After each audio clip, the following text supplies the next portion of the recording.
All right, y'all, part two. So like I said, a turn of events is always happening in my life. I swear to God, I can't run from it. We at work one day, minding our business. We go through the whole shift. We get off. We locking up. We going out to our cars, which is parked behind Zaxby's. As I'm getting ready to get to my car, and he's already at his Grand Marquis, a car pull up. It's his baby mama. She tweaking out, talking about some damn, oh, you out here talking to these other girls. You out here doing this. You out here doing that. Like, she wasn't real loud and ratchet and ghetto with it because she was sitting in her car. She was just like, nigga, my issue is with you. Which I respected up until I couldn't respect it any longer. So did y'all think that made me stop talking to him? No. I don't know what it is. When people get to doing shit that I feel like I could get a rush from, I'm going to do it. Because now I need that rush every time. And if that means dibbing and dabbing with you behind your baby daddy, then so fucking be it. So anyways, y'all, we never ever stopped kicking it. We actually started to kick it more. We started having more conversations about how she would just trip over simple things, or how she would get mad because their work schedules wouldn't align, or how she was trying to do this but couldn't do that. He knew she was cheating, but she said she wasn't cheating. And when he get out here and start talking to other people, which I didn't know that we was talking to each other, but I'm delusional. You know what I'm saying? The delusion that's not the delusion. It just happens in relationships. Y'all understand what I'm saying? So he's spilling all of this to me, and I'm like, dang, man, I never ever do that. And honestly, with my first baby daddy, I never ever had a reason. Yes, I had a reason to be insecure and act all crazy, but I never really had a reason to, because he would beat my ass so motherfucking much. I just really hope you never ever come home again. I just hope you pay the bills from wherever you at and you ain't never got to come back here.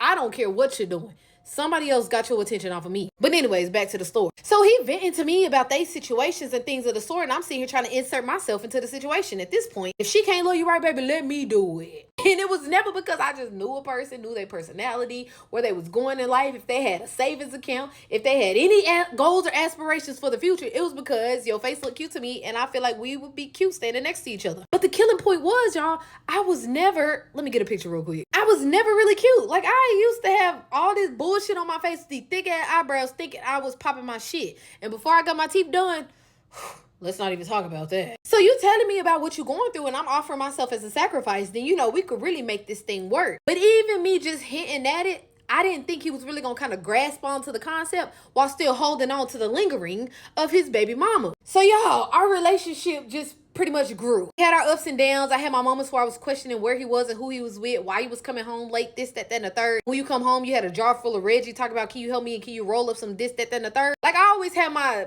spiffs, ifs, and ends and what the fuck may be going on. But I never ever just like let it get me to the point where I was gonna spiral out of control. And I guess he took advantage of that because like, oh, if you ain't go crazy because I'm out here in the streets, shit, I'm gonna just do what I do and I'm gonna just make sure to not get caught. No, what he did know is I'm in my mind, I'm working a whole nother, I got some other ass shit going on I don't even need you exposed to. Because anybody that approached me, I just automatically assume that you innocent. I assume you ain't never did nothing wrong. And then if you understood that the tools, the knowledge, all of that I had and that I possess and that I could utilize to just take us so far in life, you'd be like, bitch, I don't think I want to be next to you. So I kept a lot of that shit under wraps. I'm talking about finessing people out of cars.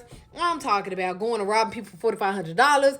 I'm talking about all across the nation, just doing all this other shit that I would get arrested for at weird, sporadic times. I didn't want nobody to know about none of that shit. I don't care. Now, I don't know the entire details about their relationship, but 1 + 1 = 2, and they broke up not even a week later. He came to me talking about, man, that bitch put me out and stuff. His car was full of all his shit. I mean, I'm talking about Jordans. I'm talking about all types of designer ass shit just sitting in his car. Just in the car. I was like, oh, so like, what's the plan from here? He told me, well, you said, that I crashed with you. Now, I didn't think it was going to be like a real thing. Like, I'm saying, like, if you come over here, you stay the night, you go about your business. Like, yes, I'm 100% sure about the kids. Like, if she come over here, y'all drop off at the door and run off. She gonna have a bed to go in there later. She gonna have some food that she gonna be able to eat. You know what I'm saying? But anyways, I gave in, y'all. I decided that I was gonna let him come and stay with me. He moved in, put his little stuff all in the closet. It was just starting to get a little congested, but I was kind of liking it. Like being able to come home and lay next to somebody. All right, cool. So while me and him are building this relationship, I start going around his mom more. I went and visited his grandmother.